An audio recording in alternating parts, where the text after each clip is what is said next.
Hello, and welcome to the Pit Pony podcast with myself, Sharon Cawley, and me, Sarah Dunwood, in which we talk to teachers from all walks of life who exited the classroom from what they thought was a job for life and thrived on the other side of teaching. Welcome to a recording of what we refer to as the Pit Pony 2, the sequel, in which I talk with Richard Cawley from the Facebook group Grow Your Tutoring Business with Richard Cawley. Here I talk about my journey from the classroom to the boardroom, recorded in April 2023. I hope you enjoy it. I am really honoured today because we've got somebody on the podcast who probably doesn't need much of an introduction other than the name, really. Sharon Cawley from probably the biggest Facebook group that I've ever seen, with groups of teachers and individuals, teachers and people that have just left teaching to find a new life, a life that they deserve to have. So a big welcome to Sharon. Sharon, I'm so honoured to have you the other side of the screen right now, and I cannot wait just to sit back, listen, take notes and learn. And anybody else who is listening, I'm also going to prompt you guys to do exactly the same, because this is going to be packed full of, in your words, Sharon, absolute golden nuggets of the things we need as a foundation for any successful business. So welcome. Thank you. Thank you very kindly. The best place to start, I think what lots of people, and what we were just talking before we press record, about how sometimes it's really easy to be like one side of a conversation, or looking at someone who you really look up to and get inspiration from and go, oh my God, this person's like absolutely amazing. And let's be honest, right, the stuff that you've created since you've left teaching and the success that you've had, it is phenomenal. It's really easy to be sat down and go, oh, this person's like, but you put them on a pedestal. And I've watched many like business owners who are hyper successful stand on stage and talk and go, do you know what, I'm just like you. And there's elements of me that have sat there and gone, but you're not. Like, there's something different, and I want to know what it is, you know. and I've heard it probably hundreds of times, but I want to rewind a little bit. So obviously, there's a story where you was a teacher once upon a time. Mm-hmm. And then there's that switch from being a teacher into becoming a business owner. Can we go back to when you was a teacher? Can you tell us a little bit about yourself at that point, and then what happened to then that decision-making time when you walked away from being a teacher into becoming more of a business owner and tutor? Okay, so all this is taking place, and thank you so much, can I just say, for your very, very kind words. They didn't go unnoted. So what took me from being a teacher to, and we've used this expression, a seven-figure business owner within the tuition sphere? Well, first and foremost, it didn't happen overnight. So I'm going to take you back to 2013, 2012, because that was the time when I exited the classroom. So I'm talking the last 10 years. Yeah.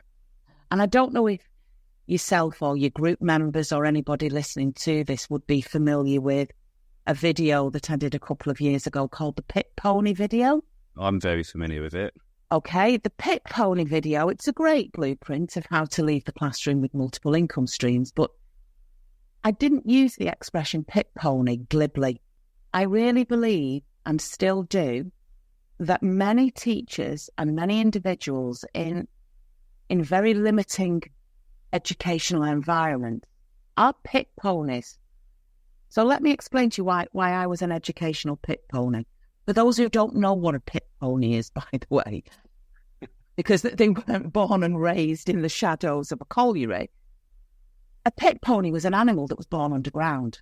It was born in a pit. And it worked its entire life, the whole of its existence, completely unaware of a world outside of it. It was blinkered, it had tasks, it was told what to do, it had no freedom of choice.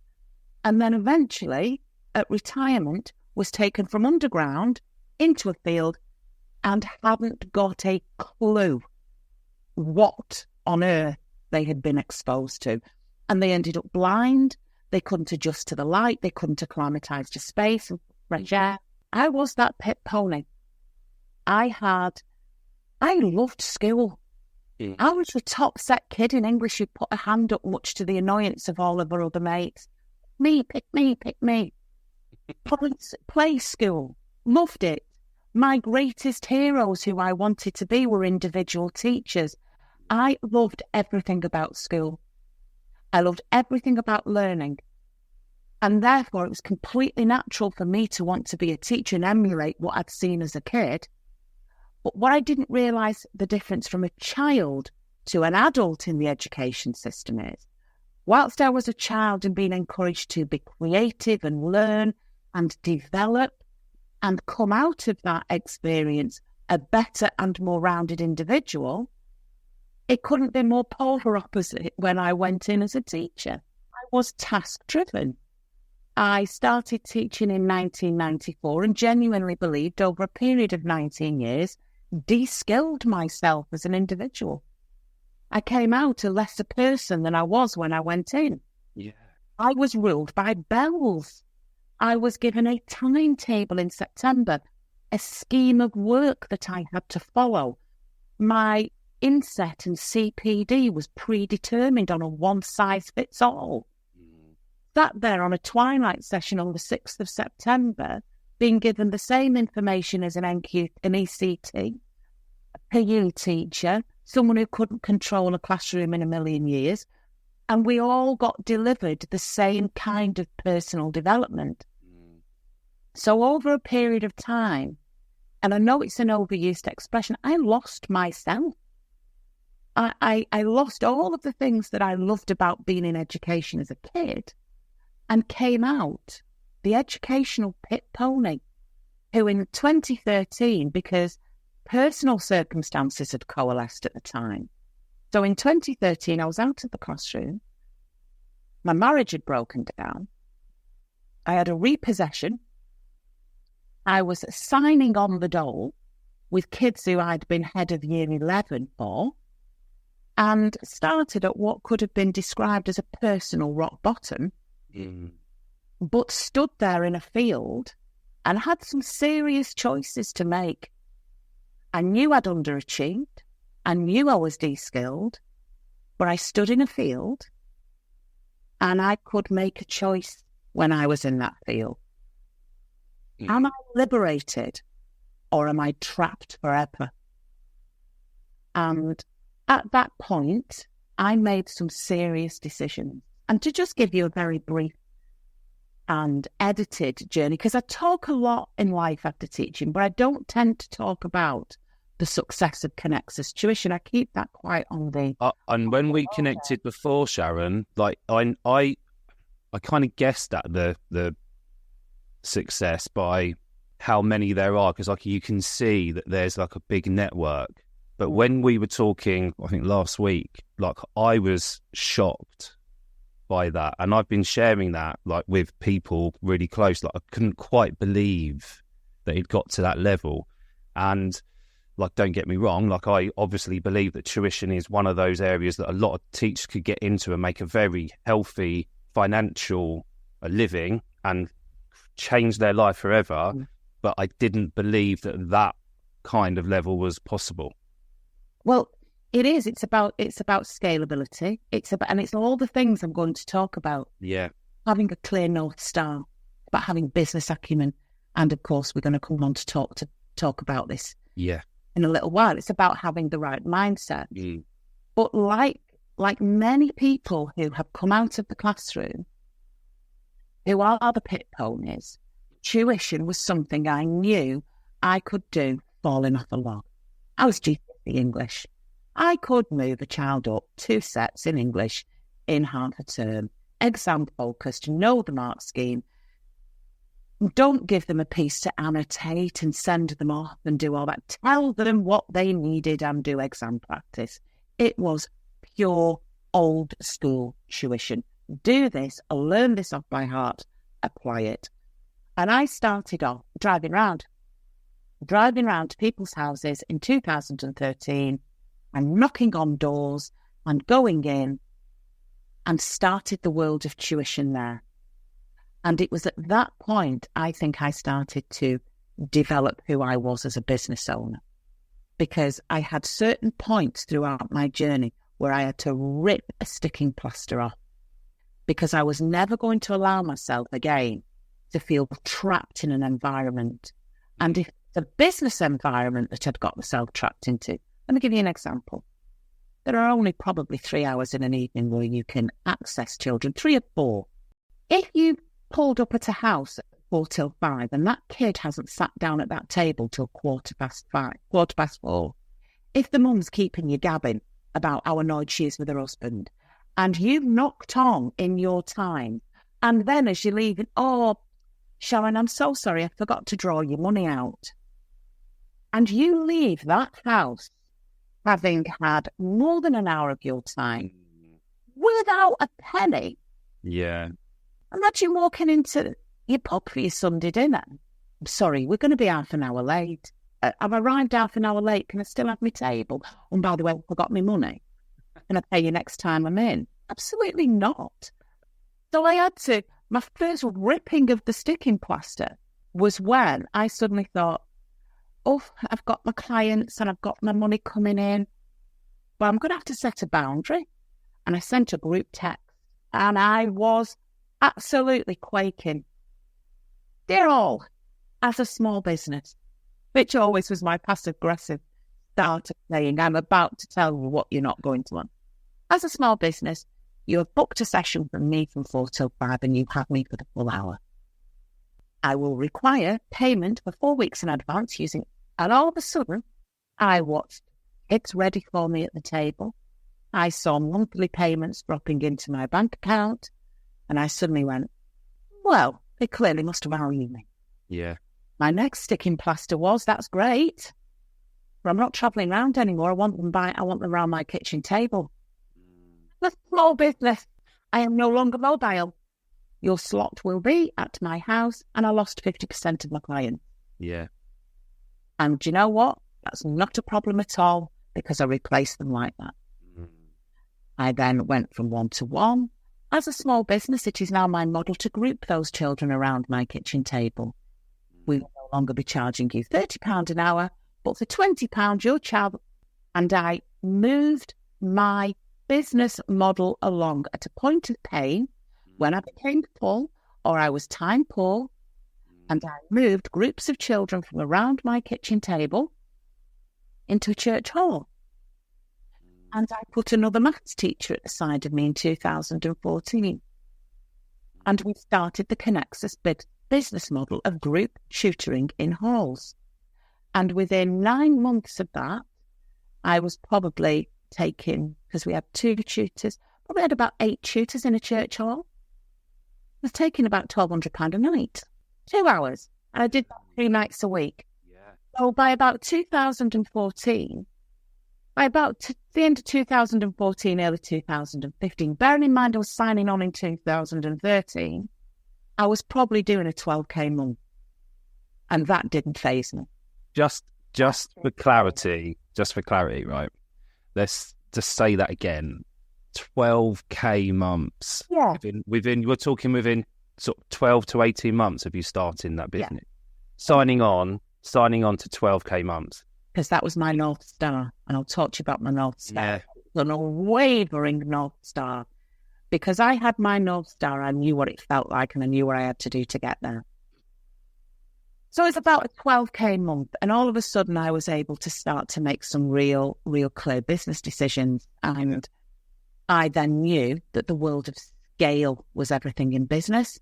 So in 2018, I'd watched the franchise model of Stagecoach, where they put dance, music and drama under one roof. Yeah. So I went across to the Wirral. I worked with a franchise consultant who taught me everything I needed to know about franchising and sold her my first franchise. Yeah, but people who get it in business, they get it right. They don't have to be an expert in it, do they, to buy in and then grow that business? There's no emotion. There's no emotion attached to it when you're in the world of business. Yeah. It's teachers who are empaths. Yeah. It's teachers who overthink and And then in 2019, I started onboarding franchisees and developing a small head office team in Warrington. Mm. And the franchise model's great. You sell it for an initial fee, and then you take 10% of the revenue. You've got to build the business, guide them, train them, support them. So at a nice business of franchise sales, we still had head office territory costs, residual MSF, and then COVID struck. And the GCSEs were cancelled, and the GCSEs were cancelled, stats were cancelled, and I still remember being stood in a church hall, and everything's attached to my phone. I'll talk to you about the power of your phone in a bit. Mm. And we had a system of go cardless where we take payments on a direct debit. Yeah. And just by cancelling year 11 alone at that point, I watched me and Sarah Dunwood, the CEO of Connected, we watched 60k drown out the phone. Just went, cancel. No. So by July time, the government had asked businesses to apply for the National Tutoring Programme. If Randstad can do it, why can't we do it? So we put a bid in for the National Tutoring Programme, and we became one of the first 27 providers for the NTP. So what had become, in the first instance, our panic and concern, we played it to our advantage. Mm. We have now delivered, I think, probably 250,000 hours of tuition across schools in the UK to the kids, who need it just as much as fee-paying kids. And as a result, the business within 10 years is a easy seven-figure turnover business. Yeah. Probably not just one single figure turnover business when we take over the network. Yeah. And now we are a national tutoring provider. We have UK-based franchises. We have thousands and thousands of tutors who are in and out of our tutor network. And it's now a national company that started off with me driving around in a Ford Mondeo 10 years ago, standing there going, please shut up, I've 3 more to do after you. So you're absolutely correct. My starting point was the pit pony in a field who has now had a journey right the way across, who's had that journey right the way across to business owner. And you're absolutely right. There are key things I can pull out of that which don't just apply to your average tutor. Yeah, and that has to make sense, right? It makes sense to me, and I might be.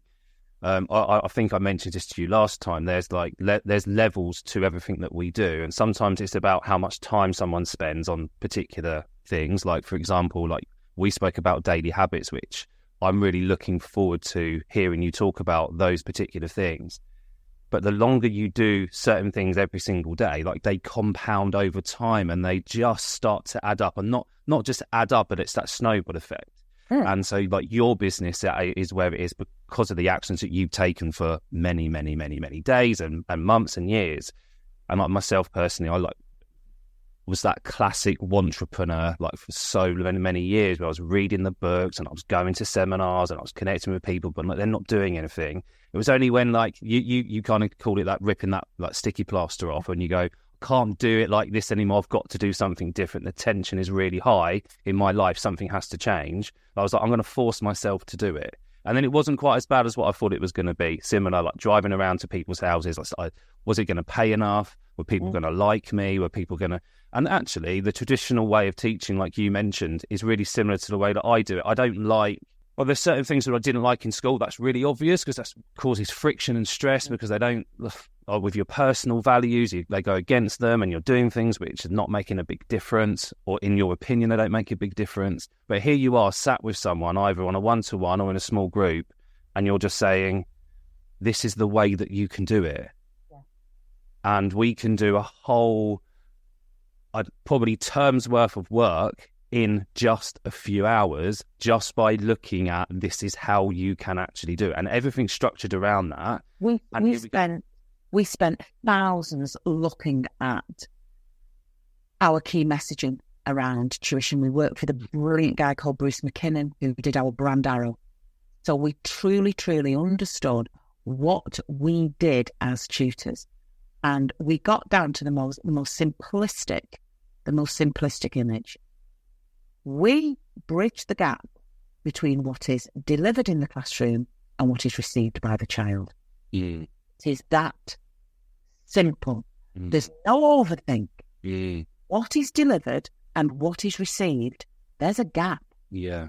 Because in a classroom, some kids get it because it's landed correctly. But the children sat in front of us have heard exactly the same messaging, have had exactly the same teaching mechanism, but they've received it differently. And that's what we do. We act as that conduit to explain where they need to get. Yeah. And it's those. I mean, we have the luxury of being able to do that and sit down as a network and really navel gaze about that. But if we look at going back to that idea of the entrepreneur and what makes the difference with somebody who has decided to go into the world of tuition and is successful, and somebody who goes into the world of tuition and quite frankly has just created another job for themselves. Because that's the downside of tutoring. That if you go into tutoring and you are in a financial position where you just want to tutor for 12 hours a week, it's pin money, you've got a really good financial, stable income from a spouse or a partner or your pension pot, and you want to do it as joy, fine, perfect. Tap yourself for 12 hours, turn kids away. That's exactly what's going to happen. Yeah. But if you are going into this, and I think that this is the kind of listener that we would be interested in connecting with, and I'm sure they can resonate with us. When I left teaching, not only did I stand there as a pit pony, dazed that I could go to the toilet whenever I wanted, literally and metaphorically, I knew I'd underachieved. Because I'm going to take you back to the girl who was saying pick me. I was top of everything. I achieved in school and I massively underachieved as a teacher. And I did not know how underachievement felt because I'd not developed that resilience muscle at school. Because I was the top set kid. I waited for my name to be read out last when they were reading scores in reverse orders in the 80s, in that brutalistic way you used to be told where you were in the class. I didn't know how to cope with the fact that people younger than me were being appointed to positions above me. Yeah. My peer group were becoming head teachers and deputies, and here was me, call it arrogance or whatever you'd want, knowing deep down inside I'd underachieved within my relationship, I'd underachieved within my profession, I had made no difference whatsoever in terms of education. I had kids, but I stood in that field and I thought there's got to be something more than me here. I'll ask a question here. It's about the resilience, and it might be the link into the next bit. I don't know how many years ago it was now, and I don't even know what study it was, so I need to do a bit more research on this. But I remember the studies now show, that's how it started, that some of us are born with more resilience than others, right? But resilience can be taught. So it's not like the end of the world. That was part of that. And I think it would have been an ed psych training because it would have been something to do with a position I was going into at school. And I remember thinking that's like quite an obvious statement, but also gives it validation in the classroom when you see that some children are just able to tackle those hard questions and others are absolutely crumble. But also in real life, when I would say real life adults in real life will be able to hear feedback in a particular way and take it and then use it, and others you can't. You have to be so careful with the words that you use. But if you're stood there in that field at that point when you're like in your that lowest of the low, that's that for you would have been your rock bottom. Yeah. Where do you think that resilience came from? Where do you think you learned that? Because even looking back at your what you would call like your successes in that early life and at school and really high achieving, and then never really having to kind of push back from a I'm not saying you never experienced setbacks, but not having to push back from something that's really low, like perhaps not passing a GCSE or not being able to get into something that, or maybe the sixth form that you wanted, or the uni and those kind of things. Where does it come from at that point when you've never really experienced that before? I think for me, I didn't see it in terms of resilience. Okay. So at the forefront of my mind, I didn't stand there and say, right, this is about resilience. I stood there and I realised that I'd been gifted a blueprint of what I didn't want my life to feel like.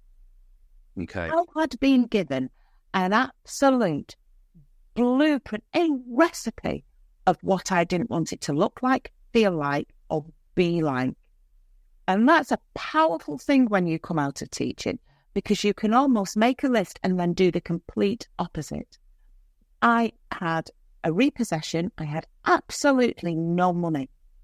So straight away, without question, without any form of guilt or shame or arrogance, I said, I want an abundance of wealth. I want money. I'd lost my house.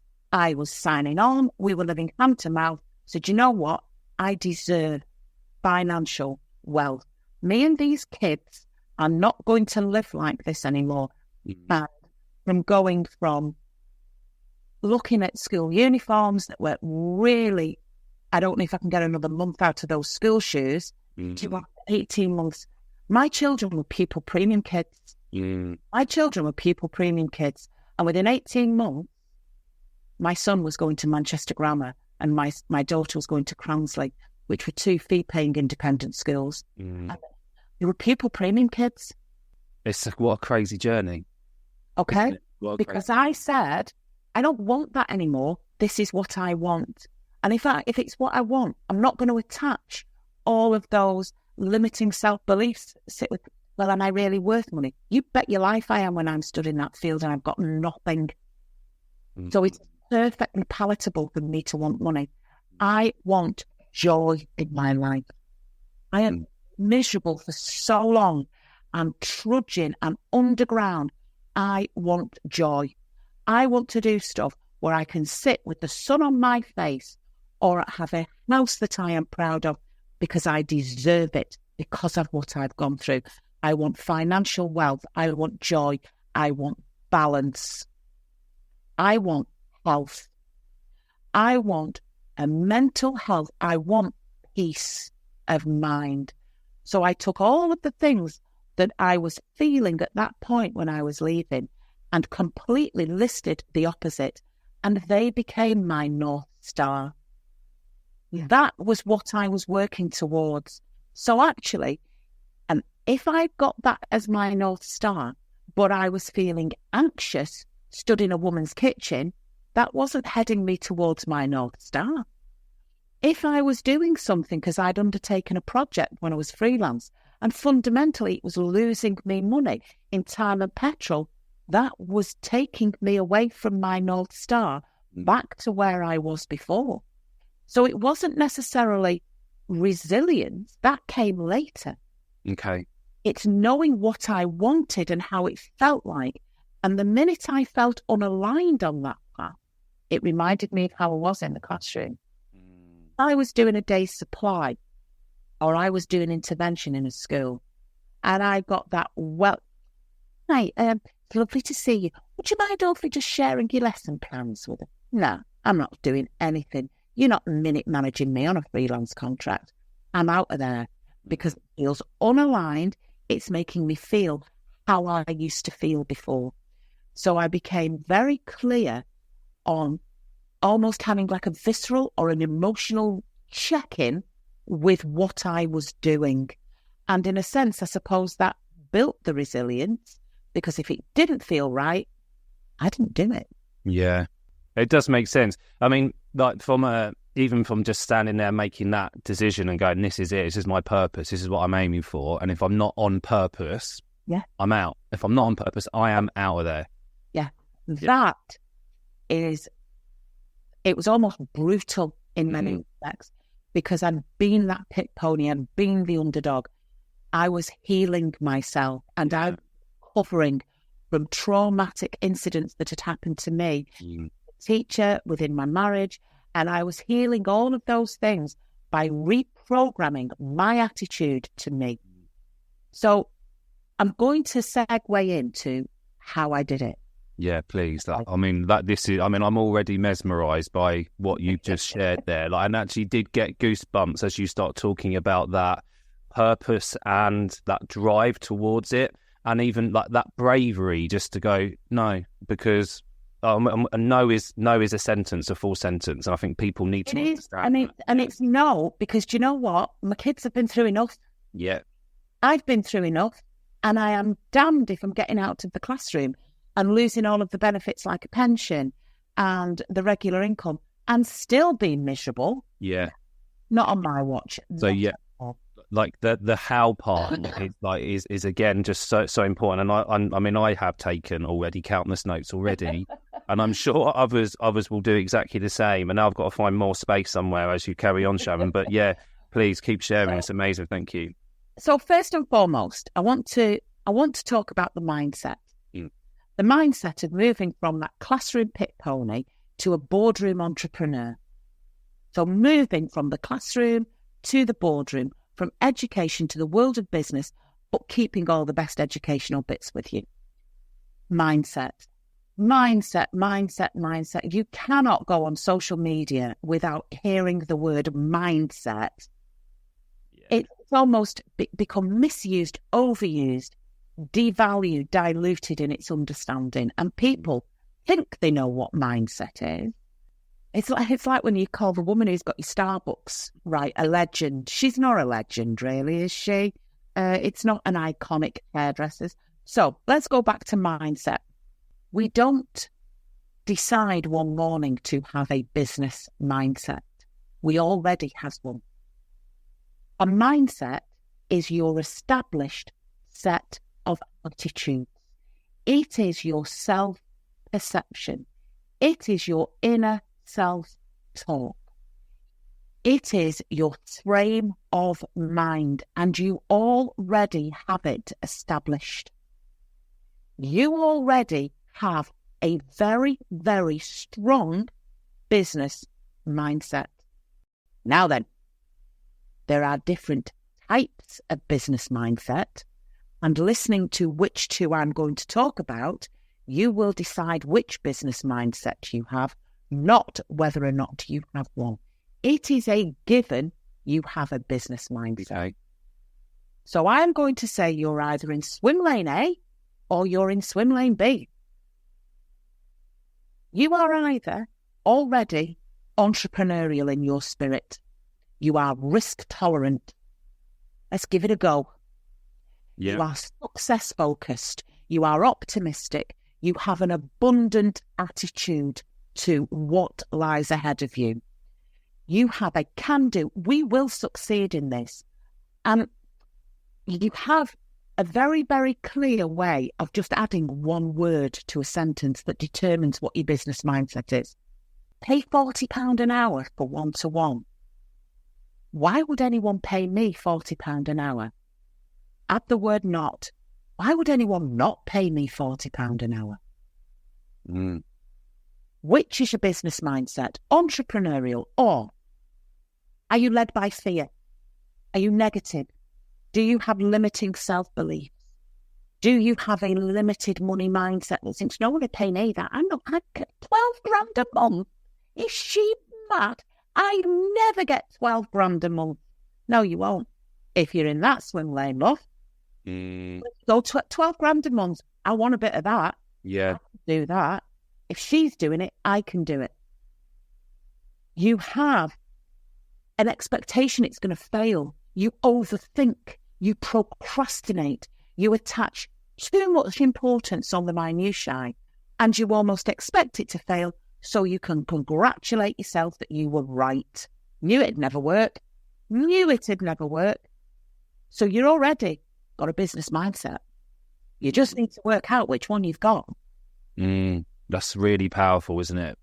Because really powerful. People who sit in front of me, potential franchisees, and I go, what's your mindset? And I'm listening and listening and listening.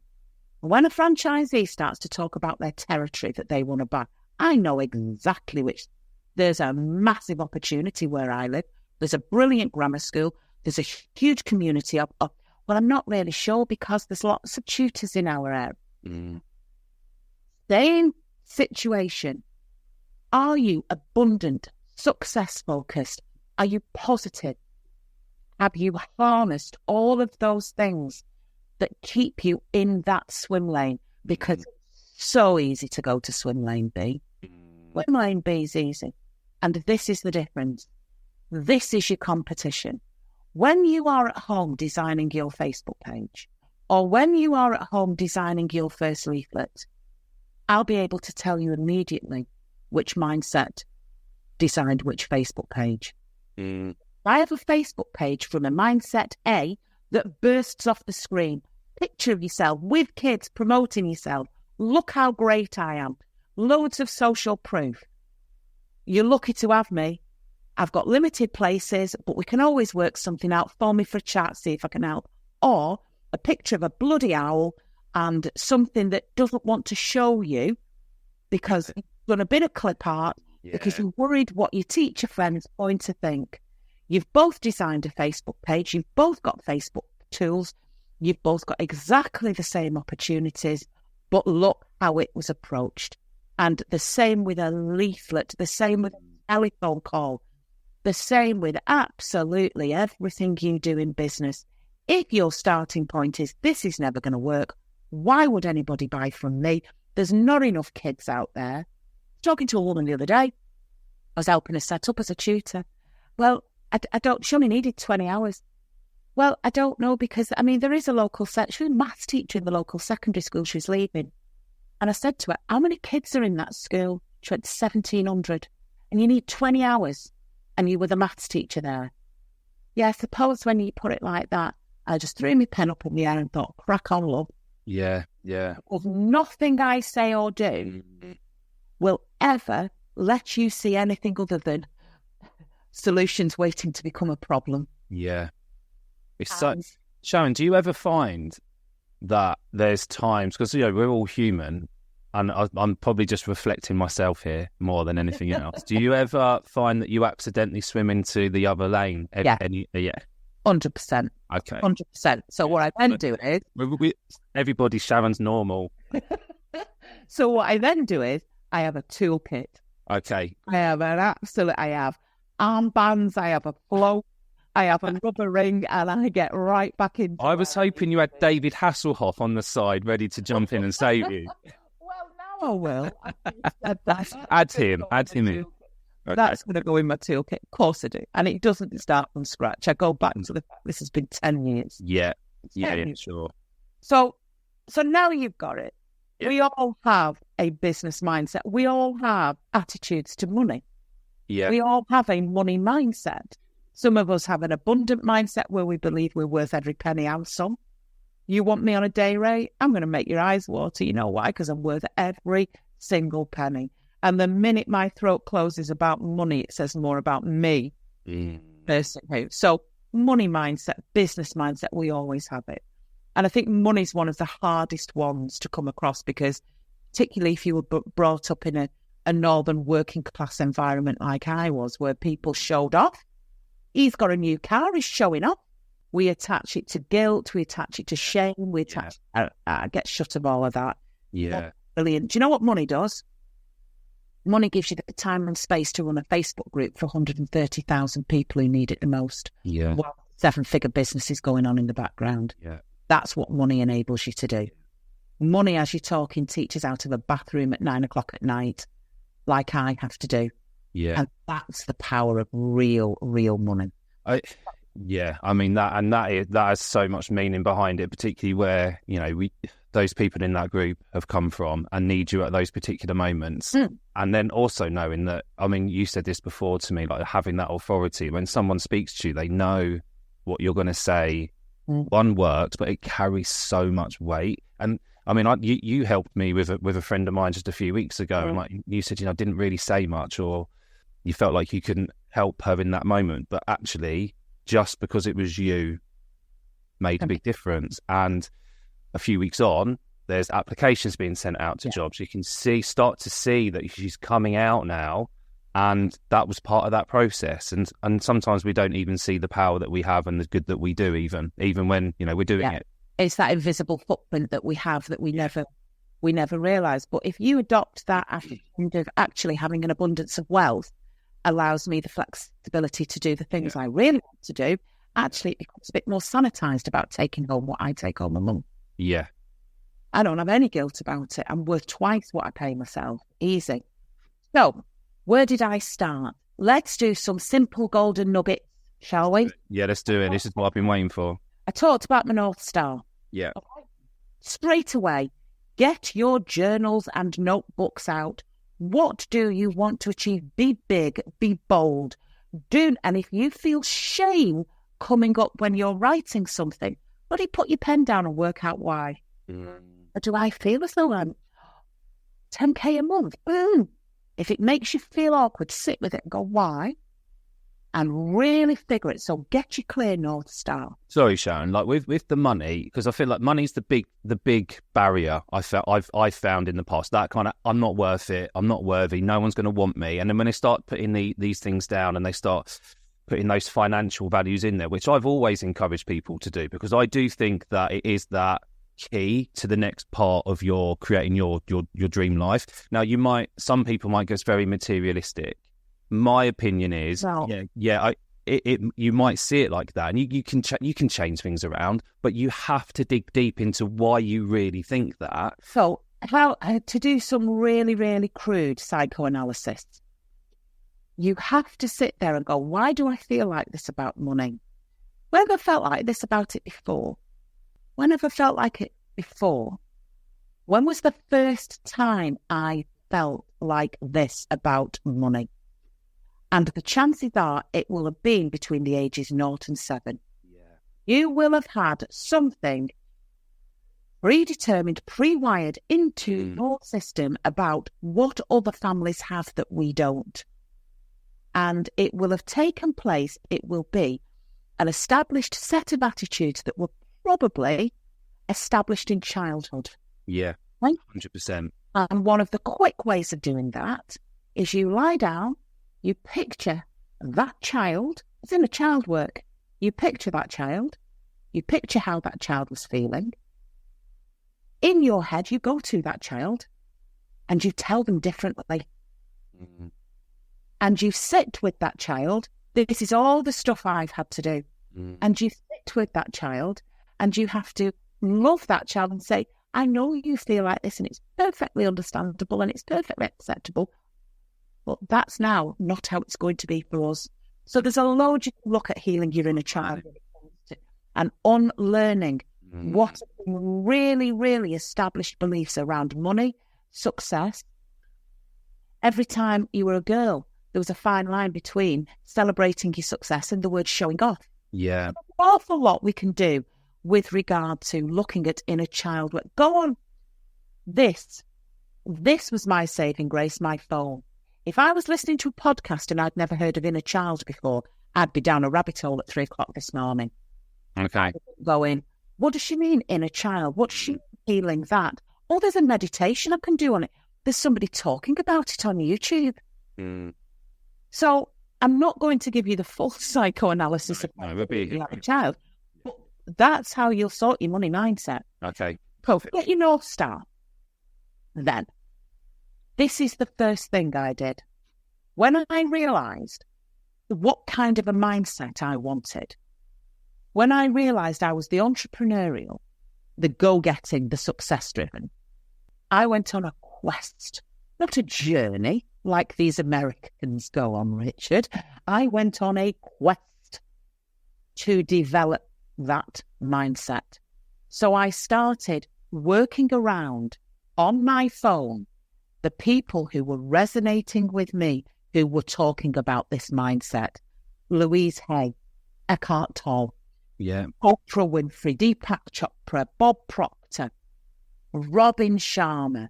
I was TED Talking myself. The Secret by Rhonda Byrne became my Bible. The Law of Attraction was a rabbit hole I went down and immersed myself in.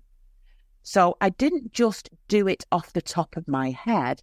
I studied people who's made it their life mission to support people with a positive mindset. Yeah. I consumed everything. I wasn't that person anymore sat on the 6th of September being taught discipline for learning when a kid wouldn't dare breathe in my bloody classroom, let alone, and I was having to do reward charts and thinking, oh, I'm not doing that. Sit down, shut up, or I'm phoning your mother. So I did my own CPD. I did my own inset. I did my own person, and I didn't have a penny. So at that time, I was using the free resources that were on the internet. And then this was my turning point. I harnessed my social media. Before I learned how to use it, before I nailed LinkedIn, before I did anything, I harnessed my social media. Because the last thing I needed, if I was keeping myself in swimline A, was sitting having a coffee with a friend going, and I'm going to charge £35 an hour. How much? You're going to charge? Do you think people pay that, Sharon? Do you think they'll drive to your house? Oh, Sharon, Facebook's a bit of a nightmare. Do you really want to be putting your face on Facebook? You are out. Okay. You're not aligned with me. And you're certainly not aligned with me on social media if you're checking into the hospital every 10 minutes. Oh, yeah. Right? And also, why would I want Kelly 3 doors down the road's newsfeed coming into my Facebook when if I give her £1 million, her status would be, just been given £1 million, when the bloody hell am I going to find time to spend that? You're out. You're out. What I am going to do is, I didn't unfriend them, I just unfollowed them. Yes. So I made sure Louise Hay and Oprah Winfrey and friends who were in business, AJ Vazdev was a businessman in Stockport who was a huge supporter and advocate of me. Okay. Followed what he was saying. But when I was still scrolling, which I loved, what was coming out of my Facebook was aligning me and speaking to me to keep me in that swim lane. And actually, it became a really palpable response when somebody wasn't in it. And friends, it's not a problem. I'll stay your friend, but I won't talk to you about my business because I want to create an echo chamber of alignment. I want to surround myself with people who can do, who go, yeah, you'll smash that. Oh my God, Sharon, the amount of kids who'll come to you from Lynn. Like, you need to factor in more hours compared to, there's a job going at Thelwall Unis. Why don't you just go for that? It's only part-time. So I harnessed my social media. I created an aligned echo chamber. I used my social media as well for my own development and education. Quotes, articles, podcasts, YouTube. I didn't watch Netflix for about 3 years because I was watching TED Talks. I was going on 5-day challenges. I was on this quest to become that kind of person who immersed herself in a business world. I went to networking meetings, rocked up at hotels as the imposter in the room, but realised actually I wasn't the imposter in the room because I wasn't selling multi-level marketing. I wasn't touting my words around because I'd got a cupcake business or whatever. I was a tutor. And 9 times out of 10, every time I went to a network meeting, somebody booked me for the kid anyway. Yeah. Or I picked up some really solid advice on marketing, finance, onboarding, software. So I was doing mindset and learning about the world of business. Yeah. Because in that field, I had choices. I could create my own timetable and my own CPD. So I immersed myself in a business world.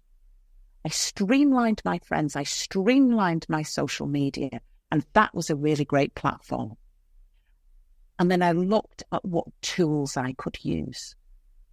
The harnessing of the mind. What can I do to stop this overthink? What can I do to stop myself naturally going back to my default position of 40 years? I journaled. I could stack my journals high. And I used to sit in the kitchen and I used to journal in the future present tense. Can't believe today, head office was fantastic. still one-to-one driving around. Head office was fantastic. Coming back from Mauritius was particularly tight. I just did fantasy journals about what my life was going to be like and the abundance of wealth that I had. I planned franchising in 2014 before I really knew what a franchise was. I called them hubs. My hubs are working really well. So I journaled in the future present tense. Wow, that I've not really heard of that one before. I've done that was my day. That's just that's just, and that is really comes from that manifestation, doesn't it? Like you're just going to go forward. It's like the polar opposite of the inner child almost. You're talking to your future self. Yeah, you're just going to go 100%. Yeah. Best meditation I do, because I meditate 4 times a day.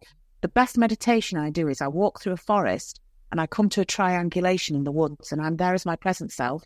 My 80-year-old self is there, and my 8-year-old self is there. We all have a really good chat. Yeah. And we all high-five each other about how well we're doing. Yeah. But the journaling was important. And then at the back of the journal was my gratitude.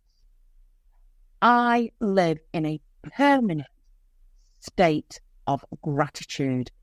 Even when I am at my lowest, I dig myself out with gratitude, counting my blessings. So not only was I journaling, but before I even put my feet on the floor in a morning, I was grateful for 10 things. And I was grateful for when I had 30 quid in my purse and I was in rented accommodation and it was signing on day. Because if you can keep that buoyancy of gratitude, it stops you feeling self-pity. It stops you feeling that everybody else is doing it. Even if your default position as a tutor outside of the classroom, if you are feeling though it's been just the driest day in the world, you thank the Lord and the universe you're not in that classroom. And one minute you go, thank God I'm not back there on dinner duty. Yeah. Right. I bet there's lots of us sitting there thinking that right now, that if you've created your life outside of teaching, there's just times you sat there going, I sometimes catch myself and do the time, what would I usually be doing? And I'm like, oh my God, I'm not doing that right now. And to actually be in a position where I'm queuing up on a Thursday afternoon because I can shop. Yeah. Go on holiday in term times. Yeah. And have my lunch when I want to. I can look after myself more. So even at my lowest points, how did I get myself out of swim lane B if I was feeling low? Because I check in with myself all the time. I don't allow my feelings to take over. I feel it in my stomach. I feel it in my heart. I feel it in my head. And if my mood's low, and they'll tell me this at head office, you're low. Yeah, no. So I know what I need to go and do. I need to go home and meditate. I need to go and do my gratitude. I need to journal. Because your vibration goes up and down all the time. So if your vibration is lowering, you journal. You journal in that future tense. You do your gratitude. You then adopt self-care and self-love. And self-care is not putting a bloody face back on. Self-care is how you talk to yourself. Self-care is how compassionate you are with yourself. And as soon as I'm in swim lane B, I'm not good enough. I can't believe that's bloody happened. And my inner talk starts to spiral me even deeper into that swim lane. So actually, I stop talking to myself and I imagine I am parenting myself. Would I tell Ellie she's not good enough if she tried her hardest? Would I tell her she's rubbish? Would I? No. So I don't talk to myself. I step out of myself and I parent myself. And I stop myself going, who do you think you're talking to? I defend myself. Everybody needs to write that down because we don't do that enough. We don't take care of ourselves and we're so harsh. Like we're always so harsh on ourselves. I did a workshop yesterday and we were talking about similar things and we were talking about that whole kind of your self-talk. I read a book ages ago. The guy called it mind chatter. You've got to take care of your mind chatter.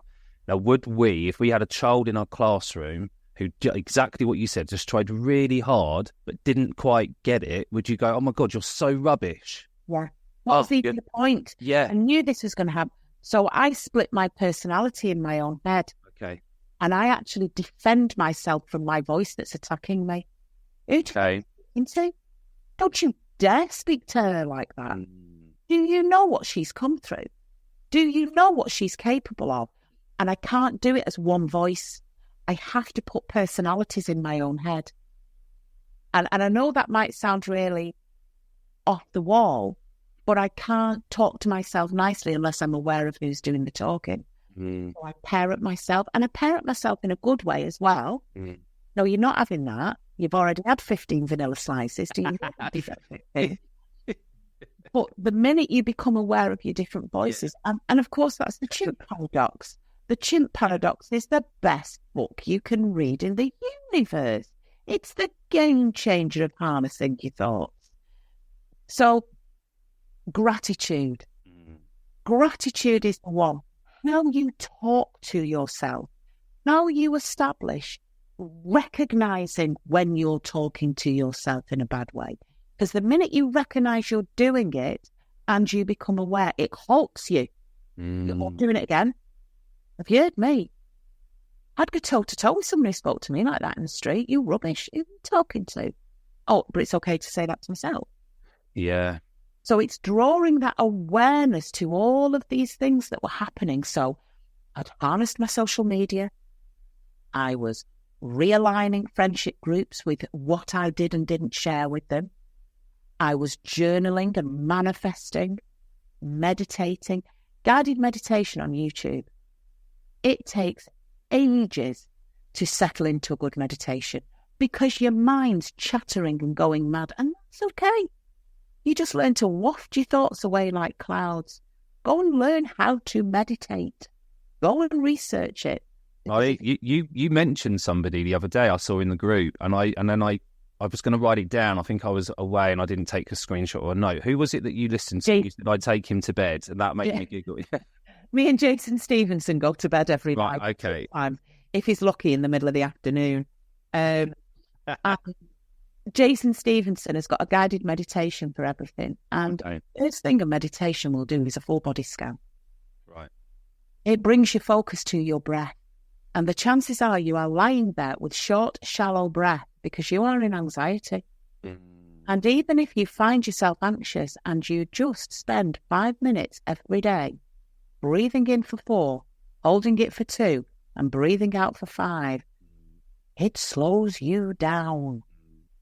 It makes your days longer. And being aware of your breathing, then it will do a full body check, relaxing your shoulders, and you just ease into this feeling of calm. And then your mind is guided into a meditation. It's 15 minutes. And that reset in a day keeps you in a swim lane of an A, because you are not overthinking, you're not noisy. All of the things, all of those characteristics that you want to be, that can-do culture, that control that you have, that positivity, that risk tolerant, because actually you become quite philosophical. What if it doesn't work? All right, if it doesn't work, what's the worst that's going to happen?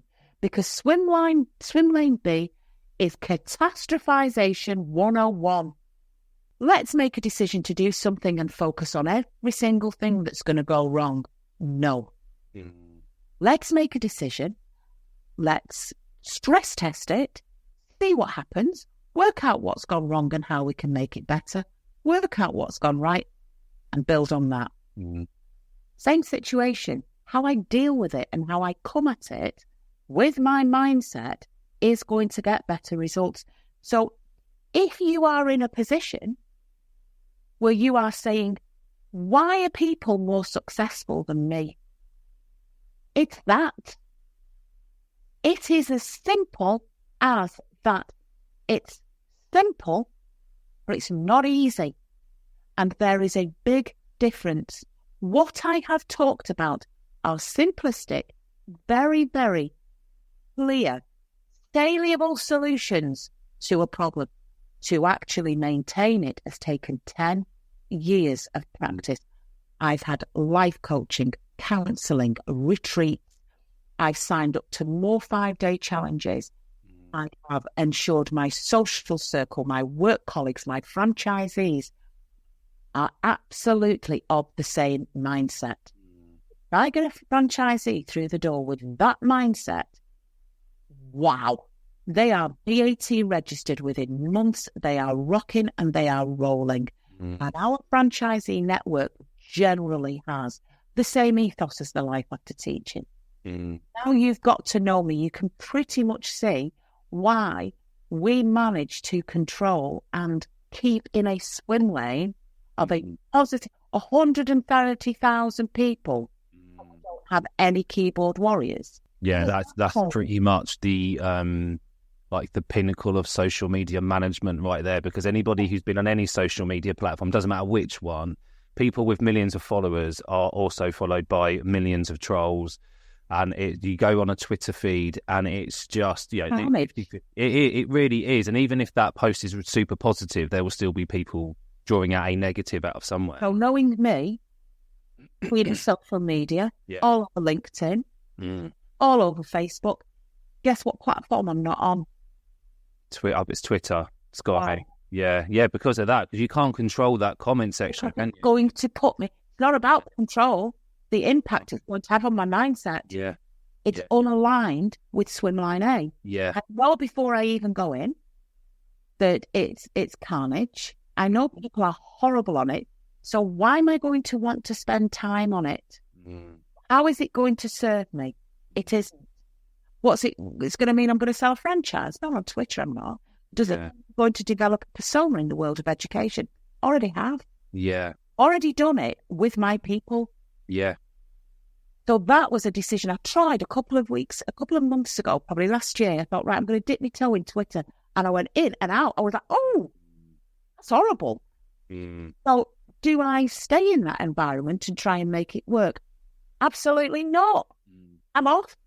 Remember the sticking plaster? See ya. You're not aligned to my North Star. Sorry, Twitter, Elon Musk or whatever his name is.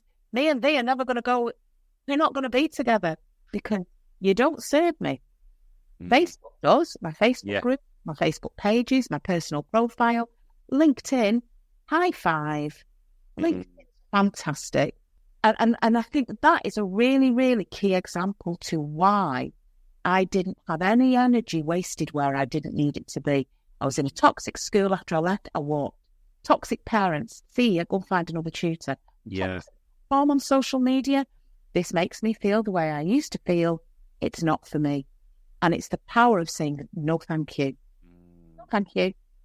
Yeah. Look, can we make this right, Sharon? Because I feel we've got off on a bad foot. No, thank you. No. Which, again, let's go back to that work that you put in. Like that is, I do actually probably believe, and this is me assuming that you probably quite like that at the beginning anyway. But for some people, they might have to put that work in to get to the point where they say no. Does that make sense? Like developing that mindset towards, actually, I'm okay at saying no because there's something else coming along. Because a lot of the tutors that I talk to, they're just so scared about finding new clients. So therefore they find... They're in a scarcity mindset. Yeah, so they say yes, yes, yes, even though they know it's going to be really hard work and stressful because they don't know whether someone else is coming along. And you have to develop this mindset of it doesn't matter because you know there's more people about to come your way. This is the wrong person for you. And you are probably going to be the wrong person for them as well. Just let them go and find someone else, and better people are about to knock on your door. And that comes with a mantra. Every morning when I get up, I meditate, get myself ready, come downstairs, I make my smoothie, and playing through the house is Jason Stevenson's morning affirmations. I am successful. I am worthy. That's what's in my head. I'm not planning what I've got to do for the day. I'm not going through my to-do list while I'm trying to do something else. I meditate and I have my mantras. I am worthy. I am successful. I am wealthy. The law of attraction, I even know them off by heart because I play them that many times. Yeah. The law of attraction is working for me. Money is coming to me and through me. Right. That's what I'm focused on.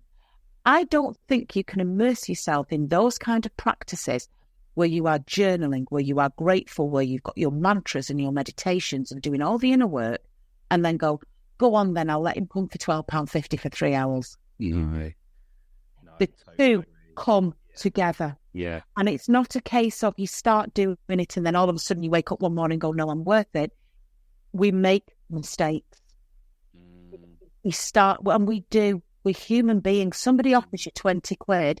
You don't hang out for the £50 an hour because you take the 20 quid then. That's human nature. And you know what? When I did that to begin with, or when I took on franchisees in the first instance that weren't the greatest and best of fits, or I've made poor judgment calls, I forgive myself. I say, well, you did that then at the time because that's what you needed to do. You made that decision for what was right for you and the kids at the time. It's not the decision that's right for you. My NLP, my inner self-talk kicks in, and I thank myself for making that decision. I go, well done. It was the right decision at the time. Let's get you out of it now. Now, I am talking 10 years of this. I am talking 10 years of healing, 10 years of a mindset, 10 years of a way of life. But 10 years, let's go back to the original starting point. 10 years, March 2023, signing on, to April 2023, March 2013, signing on, to April 2023, 7 figures. Yeah. Going from a repossession to my own house. Yeah. Having multiple properties in a portfolio. To having a business that now has 7 members of a head office team, fully paid, pensions. They don't know they're born. I pay for their medical insurance. I pay for them to have cleaners. They have a bloody good deal. I went home after we met last week briefly. I went home and said, I met with Sharon, and I was telling my other half, and I was saying about the stuff you said about head office, and she was like, well, how do you apply? Because she was like, I was like, well, hold on a minute. I'll clean up. Come on. I said, it's a long way to travel for me, to be fair. But just that and the way that you look after people, like that is, I can see it's an ethos that's not just about you helping people in like your group and your franchises. It's everywhere. Because let's go back to money mindset. What's the greatest gift it gave me? Generosity. It gave me generosity. You give with 2 hands. Yeah. You give with 2 hands. So every time you share your wealth, and it's not just about that. You said to me, I give a lot of value free about how to set up a tuition business, how to do all that. I'm generous. I can afford to be. Do you know why? Because if somebody wants to go out there and set up their own tuition business and make a raging success of it, brilliant. Or if somebody wants to buy a franchise from me and I will do it with them, brilliant. Because guess what? There's an abundance of wealth out there. There's abundance of kids out there. There's not a limited amount. We're never going to run out. So why don't we work together as a community to help each other and embrace that success? Because by doing so, I can guarantee you will feel better. Do not ever have a scarcity mindset. You have your boundaries. You're not generous to the fault where it's to your own detriment, like chatting to the woman for an hour and a half. Yeah. You know your boundaries and you can make judgment calls, but my evenings in the main are spent talking to people from life after teaching. I'm not just going to say this because I know this is the case. We have saved lives. Not changed lives, not improved lives, but that Facebook group that started with Sarah Dunwood during lockdown has saved lives. I could not do that if I was still at a door listening to Cawley talk about how her fella's not cut the lawn. I couldn't do that unless I put a value on what I bring to a child. £40 an hour, and this is how I did it. Mine was 30. What is that parent and that child getting for £30 an hour? Right. They are not getting an hour's of tuition. They are not getting your planning and preparation time. Not interested in that. I used to put me back on my shoulder and say, what are you doing? Let's crack on. They're not getting that. That's what they are paying for. That's the cost. Right. What value am I bringing in that hour? I am never, ever, ever going to know the true value of what I did for £30 an hour. But let's just go on a little journey and assume something. Let's assume that child suddenly starts to feel good about going to English. let's just assume that child starts to do homework because they're actually getting positive reinforcement back from a teacher. Let's just assume that child gets a 6, not a 3, and actually gets on a different college course than they could ever have done without that grade. Let's assume that college course puts them at a university that they never really thought they would ever be going to. And at that university, that child meets the person they're meant to be with for the rest of their life. At the same time, that mother is watching their child flourish, is getting peace of mind, is stop feeling sick at the thought of parents' evening, is not finding homework undone, is not getting letters from a head of year saying your child is underachieving. And actually, their relationship has improved during school because for that hour, that child has suddenly had something sparked within them that makes them believe something different about school. Now, as a parent, how much would you pay for that per hour? And everybody needs to write this down because you've just written your sales page, everybody. This is it. Right? You've got to start selling the value that you bring. And sometimes it's hard to capture, but I think you've just done it. Or you believe it. You believe it, which is why you can then say no to somebody who wants to haggle. It's that forward thinking, isn't it? And I think we have that as teachers. We have that in us already because that's why we wanted to do the job in the first place. It was to make that impact. Genuinely. Yeah. But if you believe that, you believe that's what you're going to do. Yeah, they're lucky to have you. Yes. Why would they not pay it? In fact, I'm giving it away. Yeah. Now, if you've got the mindset then because you've worked that through, you've suddenly gone 40 quid an hour for that. I am giving it away. That is absolute gold dust, the difference I'm making.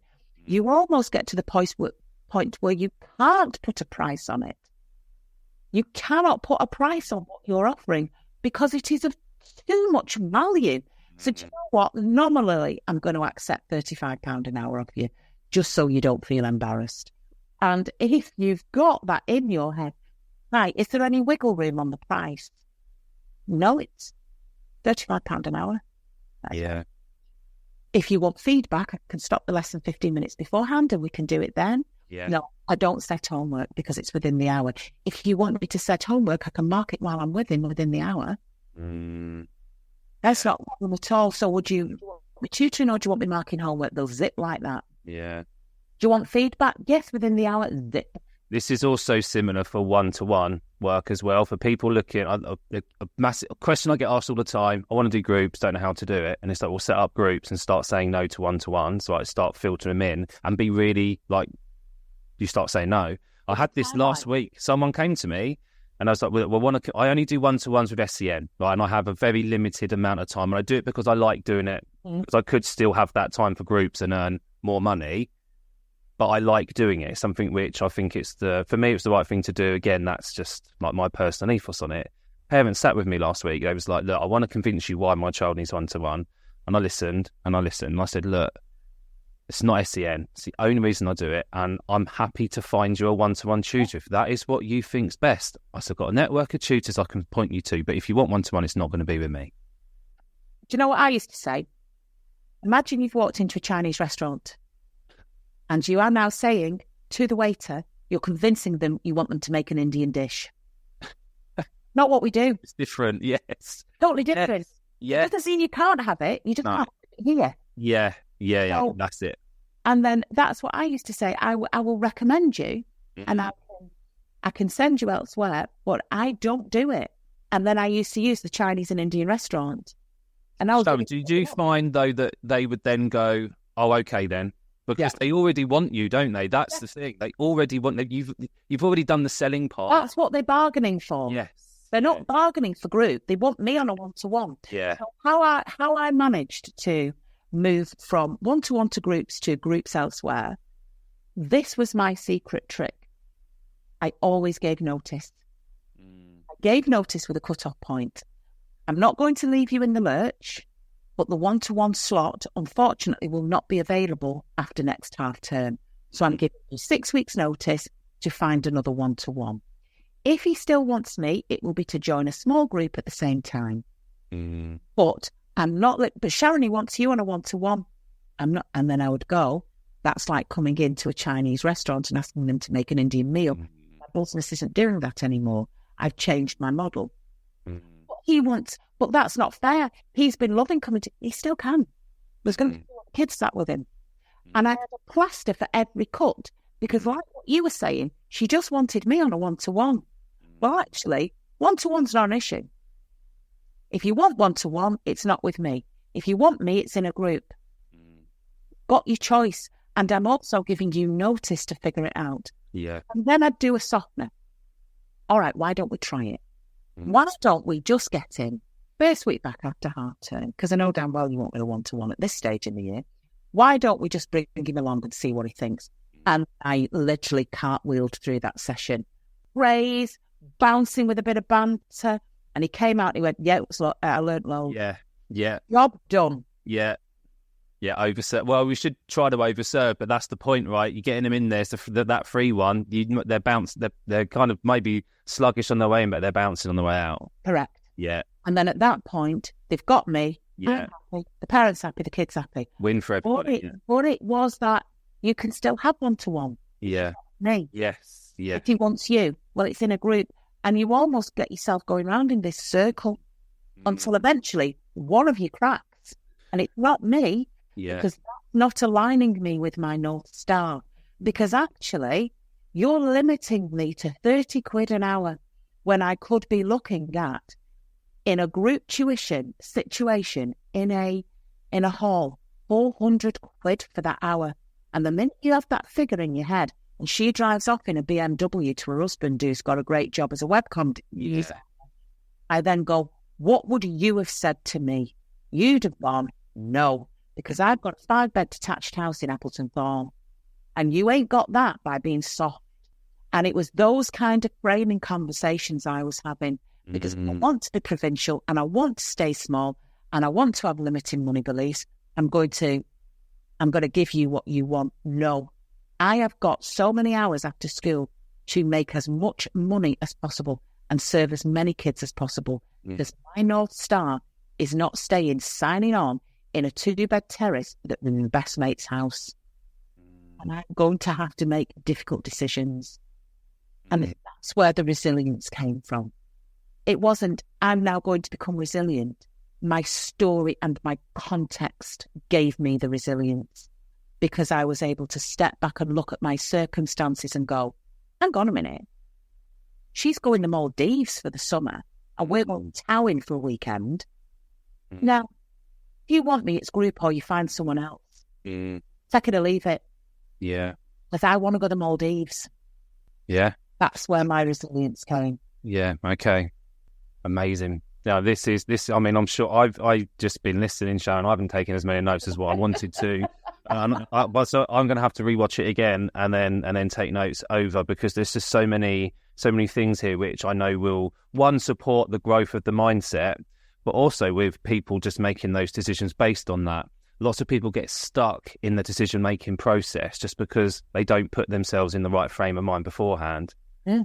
And the money side, creating groups, taking the hit in the business so that it can grow even further, those kind of things, and knowing there's people coming at you the other side of someone saying, no, there's always more people.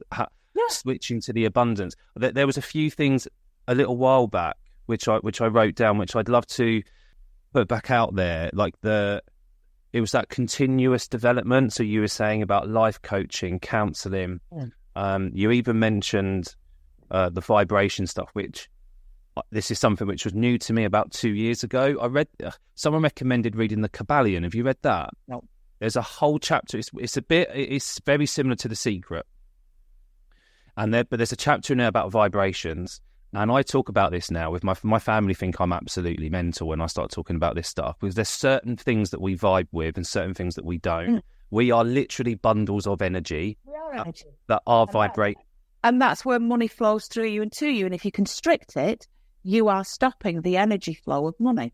But people don't listen to their own vibrations, and they also reject the vibrations that are coming towards them. And so it's things like where you get your gut instinct from. Something's happening. There's an energy coming towards you that doesn't feel right. You can start recognizing those sorts of things and going, hold on a minute. And and you can train yourself, which is what Sharon, you're basically sharing this. It's like something doesn't feel right. It doesn't feel right because it's not aligning me with my North Star. I can recognize it. So the answer's no. Yeah. But I mean, that's quite harsh. And we're going to be, if we're working with clients or you're onboarding people, there's still ways that we can word things. So it's all like everyone knows exactly where they stand. So it doesn't have to be a harshness. It's just, if it's not going to serve you, stop doing it. And actually, don't overthink how it's done. Sorry, no thank you. Yeah. Okay. I'm going to have to decline. Yeah. And you just, it's not even about how you deliver it. It's the force with which you say it and you believe it. And saying no isn't how you say no. It's how you feel after you've walked away. God, I've just given up. And you do some quick maths and you go, she'd have paid me £40 an hour. She wanted 2 hours. That's £80 a week. It was 106. I've just let go £320. Whatever. Go and search how many kids are in your postcode area. Yeah, because you will be, your mind will be blown. Yeah, your mind will be. Search on the DFE spreadsheet how many kids are in your area. And I'm telling you now, it will be tens upon tens upon tens of thousands. And I don't know whether people know this, but new children are born all the time. Well, So it's like this cycle that more. And also, I don't think what we need to remember as well is our education system fundamentally is wrecked. Yeah. Wrecked. Yeah. We've got classes of 30. We've got teachers on their knees. They've got a curriculum where you need a reading age of 16 to access any question on the GCSE. We have very little tiered entry. We have very little differentiation. We have GCSE exams that are designed to test content, not skills. It is the perfect storm for tuition. Perfect storm for tuition. Sadly, we have a wealth of work taking place in the day with the National Tutoring Programme. You go back, when I first started tutoring, tuition was an outlaw. Kids didn't even tell their teachers they had a tutor for fear of getting in trouble. And schools, tuition was the children at our school don't need tutors. Our teachers do a perfectly good job. And in 2020, there was a masterclass in rewording. If the government had have talked about the National Intervention Programme, we would not be sat where we are today. The government went the National Tutoring Programme. So now, senior leadership teams and schools and parents talk about tutoring as to part of educational parlance.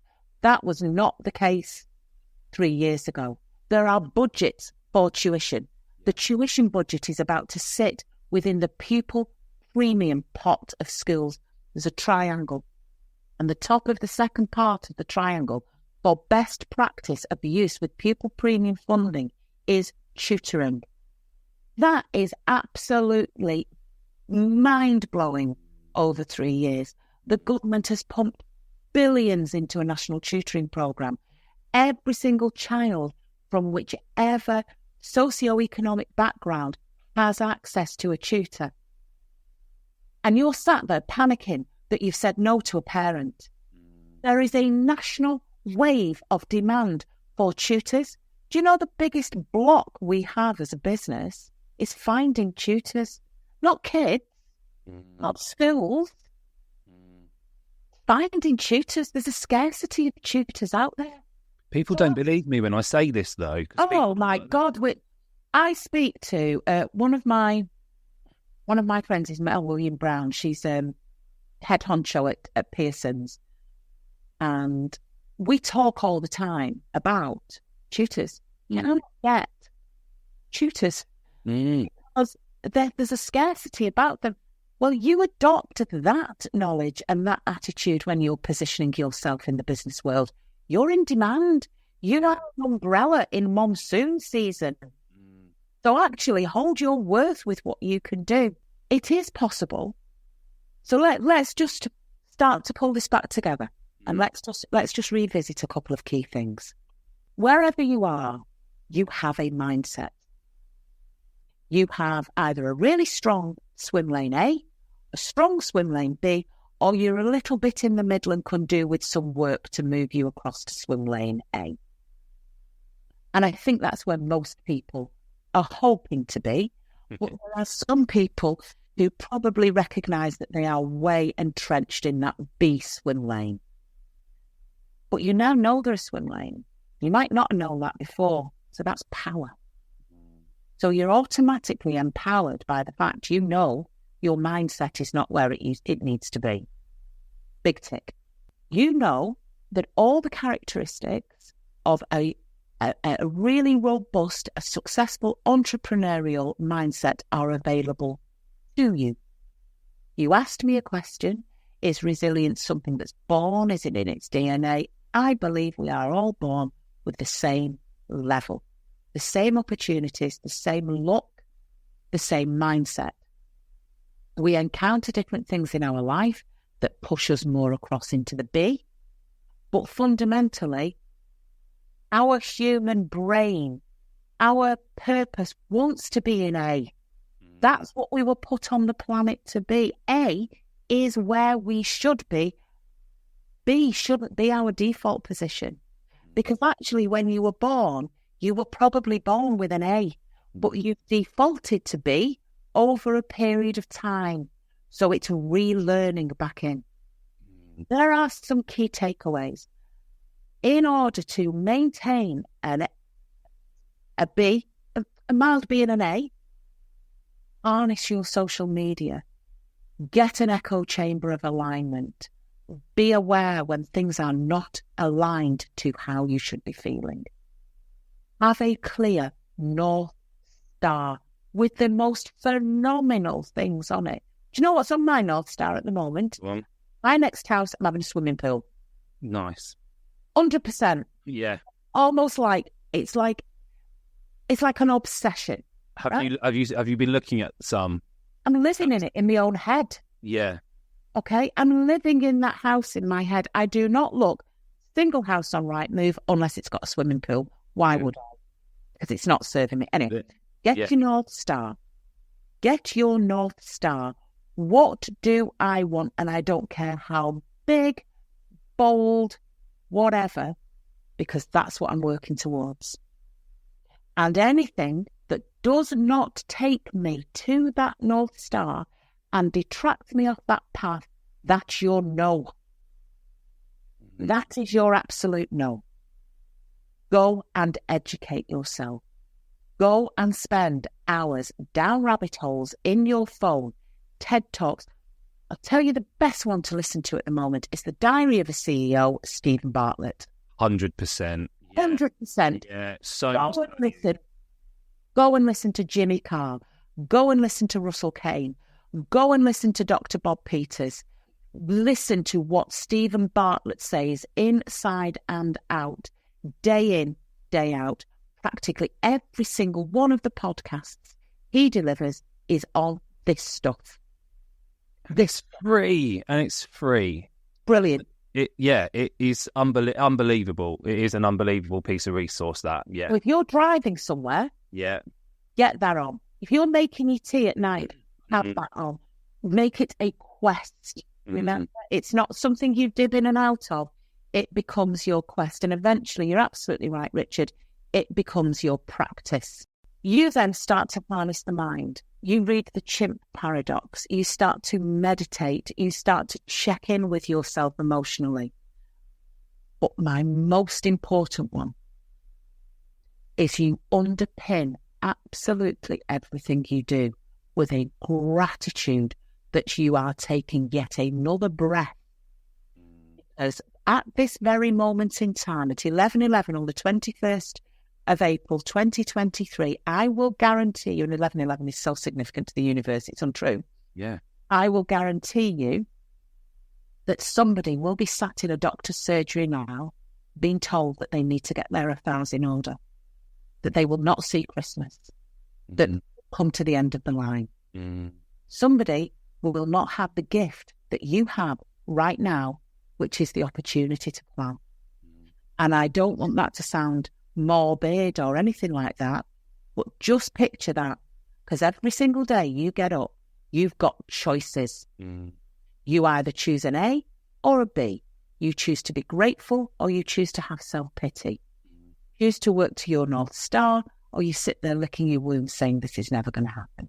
This is such good advice, so powerful. If you look at Stephen Bartlett, if you look at Jimmy Carr, look at Simon Cowell, if you look at Oprah Winfrey, Jim Carrey, you look at all of the people who burst through the boundaries of their field. Oprah Winfrey was a chat show host. Oprah Winfrey's a billionaire. Yeah. Okay. Look at all the other chat show hosts. Why is Oprah Winfrey where she is and Des O'Connor isn't? Why have these people burst through? Why did I start driving round 10 years ago and sat here now with a 7-figure business? And people were, what makes me different than you? Well, you've just had a masterclass in it. Yeah. That's the answer. It's not a leaflet. It's not what I put on my Facebook page. It's not how I dealt or identified an ideal client. I did all that stuff as well. I developed a really slick onboarding system for parents, direct debiting payments, great website, videos. I'm brilliant at business. I've packaged businesses in boxes for tuition business. They are speed to market, 100%. The business side of things, I am untouchable where that's concerned, where tuition's concerned. But that's all well and good having that, unless my foundation is exactly what I have just talked about. And I am evangelical. Our head office, we've all got Shakti mats. We've all read they become the disciples of this way of thinking because the gang is completely aligned. Set targets that we know we're going to smash. Sometimes we don't even set targets for fear of limiting ourselves. But that's by the by. So I hope there's enough there for you, Richard. Such is my mindset and I know I have been of value. I don't say I hope I've been of value. You have. I know I have been of value. I know this will resonate with many of your group members. And I know that somewhere in what we've said today, there will be life-changing moments for people. And that, what more can you ask for on a Friday morning? There's like very, very rare to I'm talking about me personally, sit opposite someone and I will usually just write tons of notes, but I didn't want to because I just wanted to immerse myself in the information. And I have made some, but I think I'm going to go back and make more. And so it's always inspiring, one, to experience it firsthand like this, but being able to record this and share it with others with who I know are going to be able to, again, take notes, pause it, carry on, and just get so much information, but more importantly, that inspiration to go, I'm worth it. This is something which I need to put into my life. Here are actually tangible things that you can take away and start using to make your life the way it should be. Key. That's the key. You can only take the horse to water. You can only expose an individual to what's happening. If that individual doesn't rip the sticking plaster off and start to do the work themselves, they are going to be sat here going, well, that doesn't work for me. No, it does. There's one thing I can guarantee you. If you start to apply even half of what I have said, you will see success in your business. If it's not working, you're in swim lane B. Let's say, Sharon, and I know this is going to be the case, by the way, but let's assume this is going to happen. That there's nearly 2,000 people in my little group. There's going to be some that will go, do you know what, this Sharon, this is someone who I want to connect with, this is someone who I want to work with. What is the best way for them to make contact with you? Okay, so there's a variety of different ways you can do it. I am on LinkedIn. I am also on Facebook. I am quite happy for people to send me friendship requests on Facebook because it is what it is. If you're aligned and you're in my gang. If they are interested in finding out a bit more, I'm going to also drop in a link at the bottom of the comments within the podcast. It's a link to my Acuity calendar where you can book in for a coffee and a chat and find out about working with me if you wanted to. So underneath everything we're going to be doing, there's enough roots. Yeah. And also Life After Teaching, if you're not in it, join that group. Yeah. I don't think there's many who are not. I think eventually You know, when I talk about an abundant mindset, I think we're going to have all of the teachers in there at some point. Well, do you know, it's something that's happened more recently, but not, I'd say, the last 6 weeks, because I usually check, because I don't get like inundated with member requests. It's usually 5 or 6 a day. I usually check what groups are in, because that's kind of a way of me knowing where they've come from. It's only been the last 4 or 5 weeks it's from other places, because I would say probably 95% have found out about the group through your larger group. So yeah, definitely. Thank you as always for listening to our Pit Pony podcast. On behalf of Sarah, our guests, and all involved with the production, we're so grateful for your support. Please subscribe to our channels, follow us on social media, and we look forward to seeing you next time, when we will have another inspirational story from a fellow pit pony who has exited the classroom and thrived.